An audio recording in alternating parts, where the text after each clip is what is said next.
Hey guys, welcome to another YouTube video, and today I'll be reviewing the latest round of the Monster Energy AMA Supercross Championship, which this weekend was at the Lucas Oil Stadium in Indianapolis. And wow, who saw that coming? KICKSTART Kenny winning at Indy. I was not as I said, I was not expecting that at all. So I'll be doing these, brand by brand, in the 450 class and obviously the 250 class, obviously. So let's get straight into it. So I'll go from the worst performed team in the 450 class to the best, obviously, the talk of the weekend. The lowest one was Honda, in particularly Chase Sexton. Same old weekend really for Chase. I mean, he was fastest in qualifying. He won his heat race, and presumably it was fastest there too. He was up front yet again early in the main event, and then a mistake costs him. It's almost becoming an irregular occurrence here.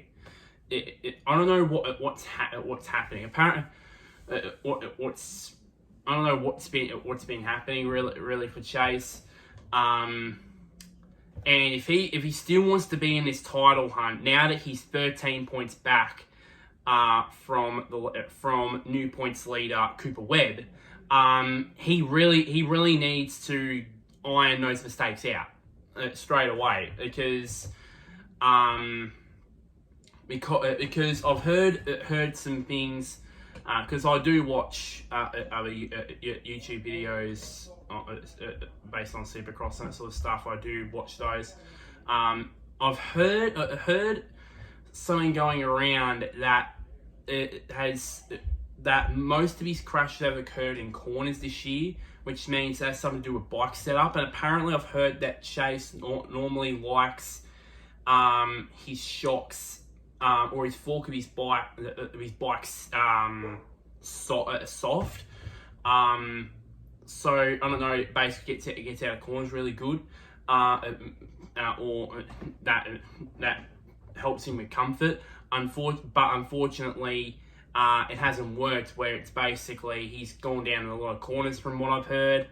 And if he really needs to change something, as I said, otherwise, if he doesn't, this championship is going to slip away from him. And slip away from Honda yet again. They've been in this situation ever since they last won their championship. I think it was 2002 when Ricky Carmichael was with them. That was the last time they won a Premier Class Supercross championship here in America. That was the last time. Back when it was a 250 and 125 class back then. That's how long it was. Since then, they tried. Kevin Windham's tried. Who else has been? Trey Canard's tried a couple of times. Even Kenny himself tried for a few years in those interrupted seasons, including, of course, 2017 and 2018, and that included when he got those injuries. And of course, Chase Sexton, of course, this year, unfortunately, if he doesn't iron out his mistakes, he's gonna be added to that long list. No doubt about it. And the fact that he's still off contract, and he's off contract at the end of this year, and still hasn't announced yet whether or not he's still going to be with the team. That is, and we're literally halfway through the season, entering the second half of the season. That's telling. But we don't know still whether or not he's gonna whether or not he's gonna stay there or not. But I have this feeling that second half of the season is gonna be the point where bit of difference between him staying at Honda or whether him going to Red Bull KTM is true. That's what I think. That's what I think in the end. Even though he's got the Pro Motocross season to do and the Super Motocross season to do, if he does qualify for that, you never know with that. So yeah. So it's just the same all weekend really for Chase, and he's now a long way back now, 13 points behind now. He really needs to win next week in Detroit. I think it's at Ford Field, I believe. Otherwise, this championship is gone for him. And even though afterwards there would be another 7 rounds. That's going to be hard to. That's going to be if it's like for example, if it goes like this and he gives up like, for example, 8 points. And if you add that to Cooper Webb, for example, if he wins, gives up 10 points to him. Then if you add that, that'll be 23 points, and that'll be hard to pick back. So yes, I believe. So it is. I think for me, he's starting to be on a nice edge, really, in terms of his championship hopes, in my opinion. Moving on to Yamaha. Good old Eli Tomac. He was the points leader going into Indy, and for the first time this season, he will not have the red plate. He has held it from Anaheim 1 all the way to now, but that's not going to be no more. A very scrappy, from what I heard, a very scrappy night. Apparently, he said in a press release alongside with the Star Yamaha team, him saying that he didn't gel that well with the track at all, with the bike and the track at all throughout that day. Results clearly tell. You can see. You could, as I can see here, qualified fifth, finished fourth in his heat race, albeit he did lead early, but he did fall back late in that heat race, from what I've heard, and from what I've seen and heard. And the main event, he was nowhere. Finished eighth. I believe he was probably operating around that 6th to 8th period. I would assume pretty much all race. I might have to check that later. So this is not surprising. I said this in my mid-season review, that after he's always done this, where we always think. I thought to myself, probably everybody watching this video right now, Supercross fans right now watching this video, will completely agree with me on this. Some would, some might disagree, but most of you will agree with me that after winning at Daytona, he would take this by the throat and just dominate, just completely dominate the second half of the season. But we said that throughout this whole season, and it's always done this every time that he gets it to, let's just say, a 10 or 12 point lead.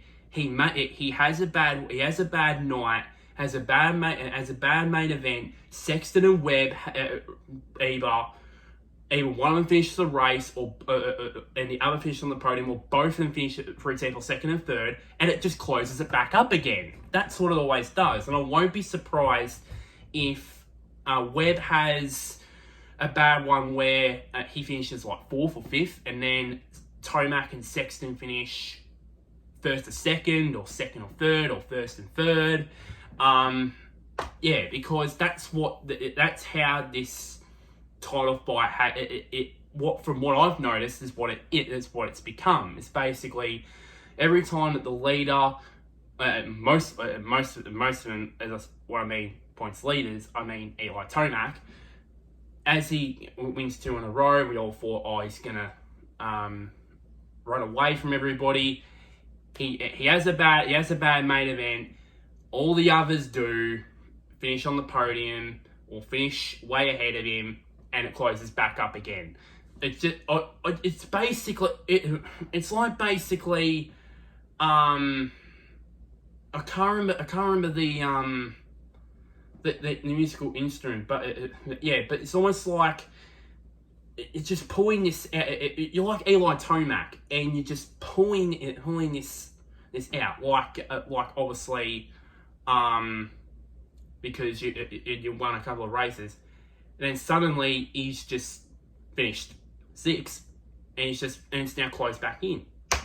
So that's what I think. I can't remember the word. I can't remember the. It might come back to me what this instrument is called at the end of this video. Actually, I can't remember what it's called. Where they do. I can't remember what it's called. I'm sure someone in the comments will probably answer me about that. But that's what it's become. Just there's one championship leader spreads out and just basically just thinks that he's gonna take this thing by the throat. Suddenly he doesn't have a good main event and closes back up again, which I would assume it will happen most likely at Detroit next weekend. So yeah. Moving on to Husqvarna. Obviously, they started the day with two bikes with Christian Craig and RJ Hampshire. Unfortunately, it was ruled down to one after RJ Hampshire ruled him out. He did qualify, take part in qualifying, but unfortunately had to pull out of for the rest of the night because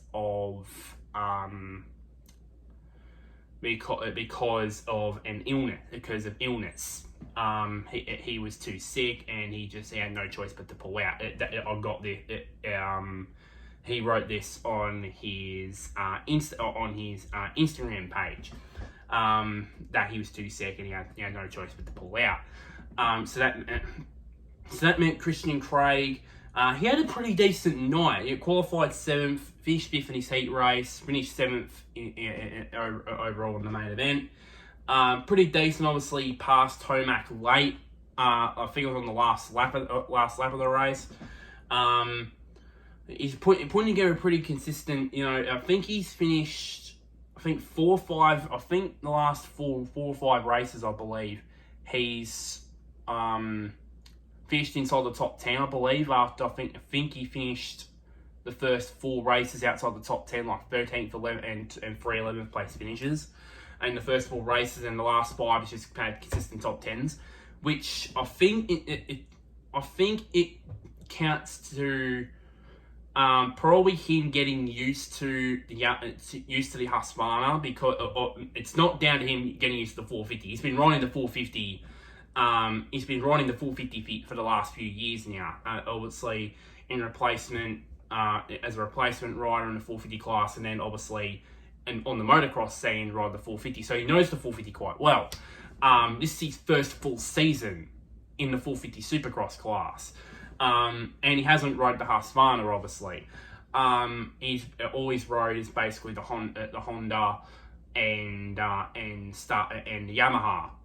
He's rode the Star Racing Yamaha in the 250 class for the last couple of years, obviously winning the championship last year on the west side of things. So I think, going back to my season preview, I think I predicted him to be the best rookie in the 450 class. I think I predicted him to be the best rookie in the 450 class because of his experience and that. But what I didn't count on was probably him trying to get used to the Husqvarna, which obviously now with him having being the top 10 in the last 4 or 5 races, he's clearly clearly starting to get to grips now with the factory Husqvarna. Now that Malcolm Stewart is out, we still don't know when he's going to come back. By the way, we don't know. We haven't heard any updates about him about when he's going to come back. We don't, and at the same time, I don't know if he's I don't know if he competes in pro motocross. I think he does, but I'm not sure about that. So it was a pretty good day for Husqvarna. Bit an up and down day, of course, losing Hampshire with illness, and then obviously Christian Craig getting another top 10 finish. Moving on to Kawasaki, our beloved Monster Energy Cowie boys, with Jason Anderson. I mean, I said this in my mid-season review. I'm gonna say this again, Jason. Why are you doing this to me? I picked you to win the championship, and now you are probably not going to win the championship. So, as I said, I'm already now conceding defeat in that bracket. Obviously, ran consistent. I mean, it qualified third, and then obviously again in his heat qualified, finished third, I should say, in his heat, and then obviously finished fifth. He was probably nowhere close to the front in the whole of that race. I think, it was a pretty good day for Kawasaki. I mean, his teammate Anamsin Cerullo, obviously coming off of, I think he had a bit of an injury, I believe, which forced him to miss out on Daytona, I believe, or a couple of rounds, and I think, and then basically he came back this week for this round here in Indy, and didn't do that bad for someone who's coming off another injury. Qualified eighth, just like Anderson finished third in his heat race, and then finished behind him in sixth, which is not bad for someone who's coming off injury, coming off being injured again. So as I said, I'm already conceding defeat in the fact that Anderson's not going to win the title this year, unless I still think if something bad happens to Sexton, Webb, and Tomac, or some crazy night when all three of those guys don't finish a race down the stretch now for the season, we're now entering now the home stretch of the Supercross season ending. He might come back into it, but the way that they're going, I don't see that happening. I'm sorry, I do not see that happening, and I think it's officially down to 3. Maybe if Sexton goes his bad old ways next week, it might be down to 2. You never know. But at the moment, I think it's down to 3, and I'm already conceding Anderson. Anderson's already which is quite poor. I mean, in 2022, he won. I think he won 3 races, for the whole of that season. And everyone said, he was a changed man on that Kawasaki. After a couple of really bad years on Husqvarna, ever since he won the 2018 title. And he was competing with Tomac on a consistent basis in 2022, and obviously winning the last 2 races in 2022 when Tomac wasn't racing, but the title was already gone anyways. This year, not so much, because, and what is the worrying part about Kawasaki is, I think that they had the thought that they entered this as the second best team. As the second best manufacturer, second only to Yamaha. Not only Honda has overtaken them in terms of Sexton, but KTM has overtaken them as well. That is a massive worry for Kawasaki Because seems to rule I can let down because he's still coming off of an injury at rattled 2022, and obviously recently come off an injury again. But for Anderson, he was in the title hunt. All season in 2022, and for me to say that he'd be out of title contention by halfway through 2023, I would not have guessed it, and pretty disappointing, really. But no. As I said, there could be the most craziest race where Sexton, Tomac, and Webb possibly didn't finish a race in one of the final 7 races, and suddenly, just like that, he'll be back in the title hunt. It'll be back up to 4 for the title, which is, as I said, very highly unlikely. Moving on to KTM. Obviously, Cooper Webb, of course, finishing third, and Aaron Plessinger, his teammate, finishing in 4th in the main event. Obviously, now, as I said, Cooper Webb's now the new points leader. Points leader with the new points leader now with obviously from a point in front of Tomac, and 13 points in front of Sexton in 3rd. But it was a gradual improvement. I mean, he qualified 6th. He finished 4th in his heat race, and then ended up on the box in the main event. That is gradual improvement, really, for Webb. And he openly admitted during his podium interviews that he, despite him getting the points lead, he got his ass kicked. Which my first thought of hearing about that, the fact that he said he got his ass kicked despite him grabbing the points lead, I just thought, this is bad news for Tomac and Sexton. Because if he thinks that and he still ends up on the podium, then as I said, it's going to be bad news for the rest for Tomac and Sexton. And also, fun fact, there was almost the exact same time that he took the lead in the 2021 season, and then he went on to win the championship. So yeah, that is more bad news for the other two,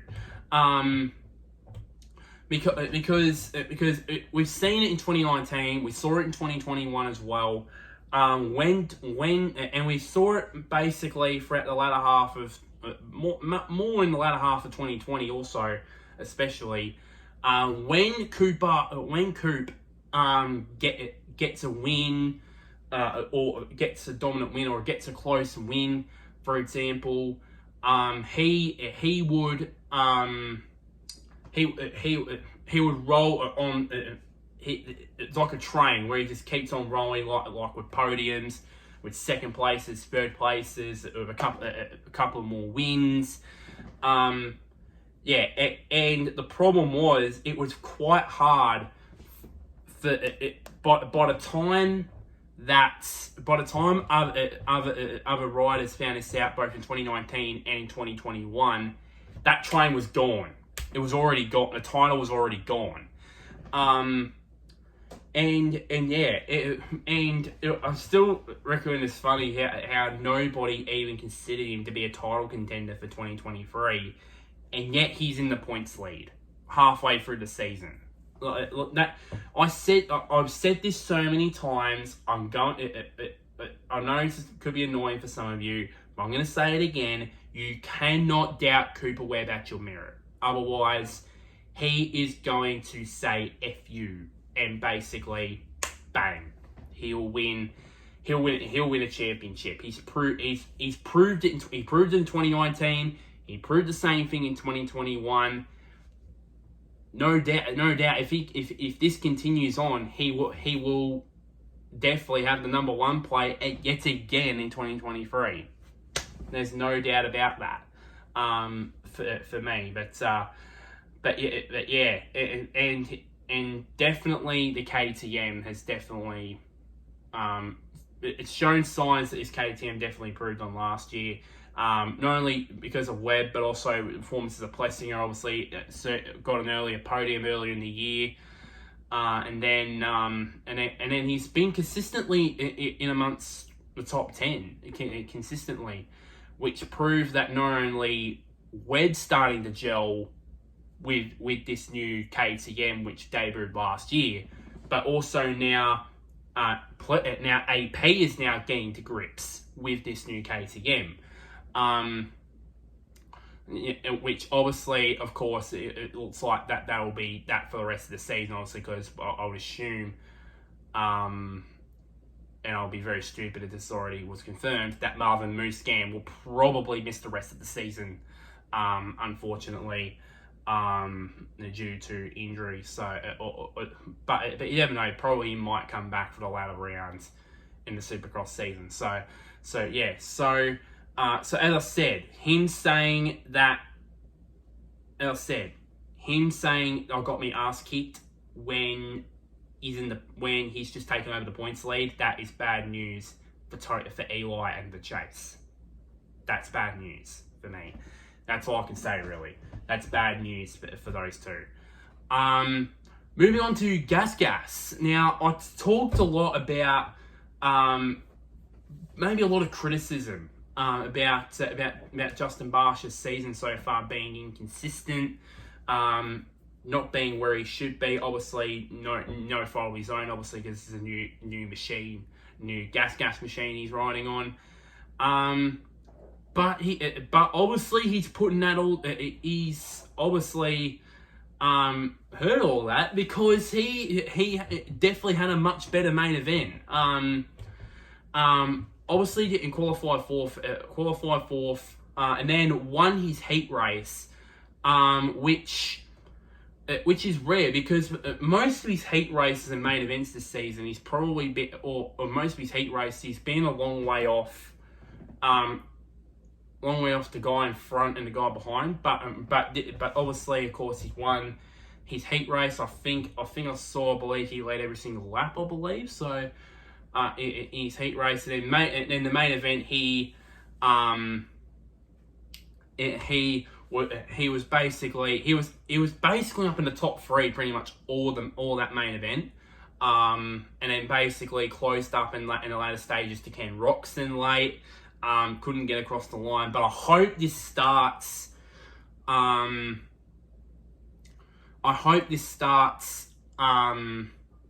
This starts Barcia and Gas being a threat in the second half of the season. I won't be surprised if this continues on this progression through the second half of the season. Like probably this is all he needed was a podium here and there, which he was actually kind of good at Daytona, obviously finishing fourth in the end. Hopefully this is the start of hopefully a consistent run in the second half of the season for Bam Bam, where he gets on the podium consistently and maybe even gets a couple of gets a win or two. And if that happens, like, I won't be surprised. I know this might be a bit out there, but if KTM had a struggling year in 2022 with a new bike, I won't be surprised.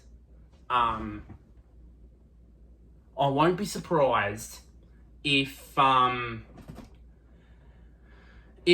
Gas are considered as a title, and Bam Bam is considered to be a title contender.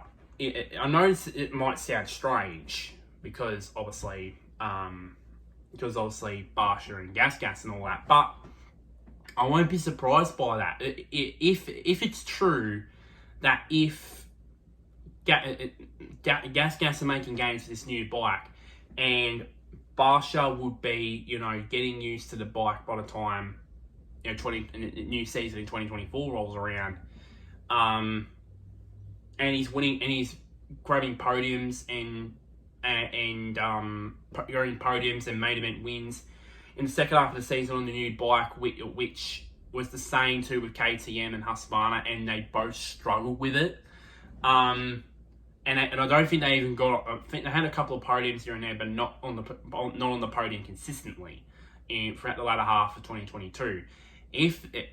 I would say look out for Gas in 2023 if this new bike works wonders in its second year, like KTM did, or like it did for Red Bull KTM, then look out for them. I believe that they will be not a huge threat, but a threat in a way. So I might be over talking here, but things. I think this is a big step in the right direction for Gas and for Bam Bam as well. Finishing and getting close to the main event win in Indy. But the talk of the town, obviously, for the last few days, has been one Kenny Roczen.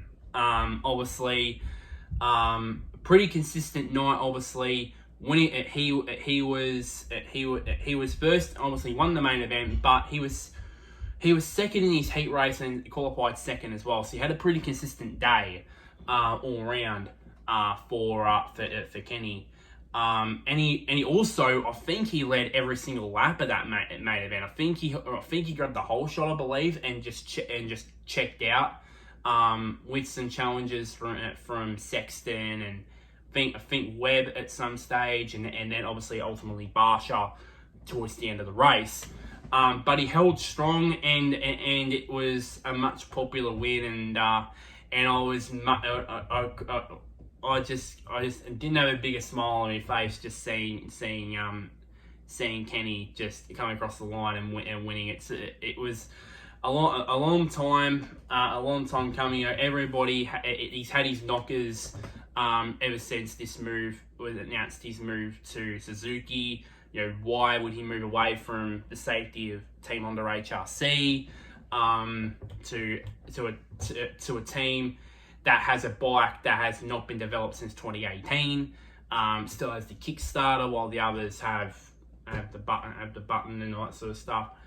Why would he switch there? Well, he's proven that he's proved those doubters wrong, those knockers wrong, and he's now a winner. And finally, we have a winner outside of Sexton, Tomac, and Webb. Finally. Finally, after it took us 9 rounds, but finally someone other than Sexton, Tomac, and Webb won a race. And based off of other performances, we might have at least a couple more. Not counting, of course, obviously counting Barsha into that list as well. But it was a massive achievement really for Suzuki in that way. Obviously, the first win for the HEP Suzuki team for the HEP Suzuki team. It was the first win for them, and I would assume they probably as I'm filming this right now, they probably might still be celebrating. So that was it for the 450 class in a way. Not much to talk about the 250 class. Hunter Lawrence, as usual, from what I've heard, take the whole shot, led every single lap, and just basically won the race from there. Basically won the race. From there pretty much. The others were just sort of there pretty much. I remember a word from Hunter when Hunter said that someone asked him, is he gonna win?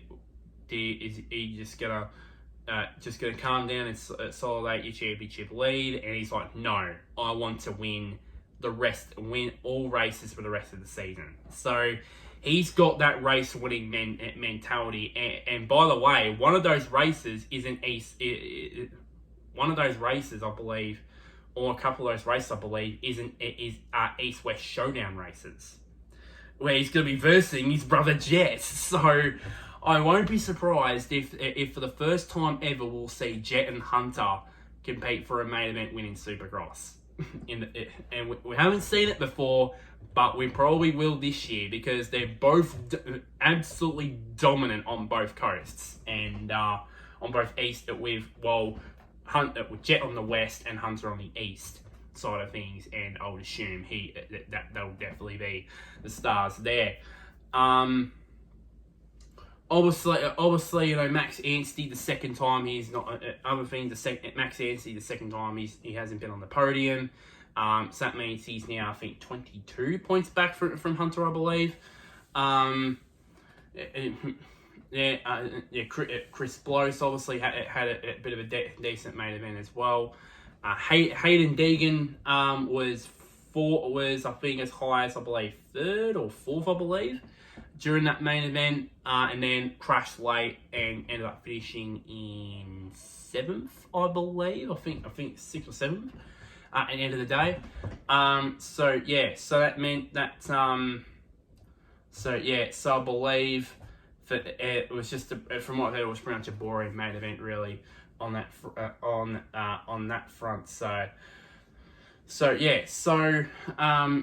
that was pretty much it for 250 class, and that was all pretty much to talk about. Obviously, I forgot Nate Thrasher finishing second. I think Jordan Smith finished in third, I believe. I think so. That was the top three in that one. So there was not much really to talk about from what I've heard for the 250 class, and that is just about it for these for this review of round 9 at Indianapolis. I'll do this again next week when I review Detroit, where hopefully the 450 class, hopefully the 250 race will probably be better, and hopefully we'll see much of the same in the 450 class as that 450 class title heats up. But like this video, share it to anybody who's a Supercross fan. Comment down below. Was there anything I missed from that weekend? And what were your thoughts about Ken Roczen when it finally winning on a Suzuki? I'd love to hear your opinions and thoughts down in the comments. And lastly, somewhere down there, don't know what side it is, click the big red button which is labeled subscribe. But until next time, guys, I'll see you guys later, and wherever you may be, may the sun or the moon shine on you. It was definitely shining on KICKSTART Kenny.